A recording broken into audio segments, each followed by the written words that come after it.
Welcome, here I've got ASUS ROG Phone 5S and let me show you how to activate image stabilization while recording a video at this device. So let's start by tapping on camera button to open it, and for now we are on standard photo mode, so we have to change it to video. So let's move to left now on the settings bar. Here we are. Now let's go to left corner button so we can open camera settings, and here we have to focus on video category. At the third place we have video stabilization option. So by using the button from the right we can easily turn off and turn it on as we need.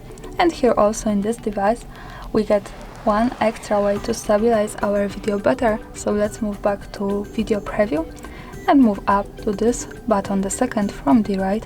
Just one tap to turn on hyper steady recording, another tap to turn it off as we need.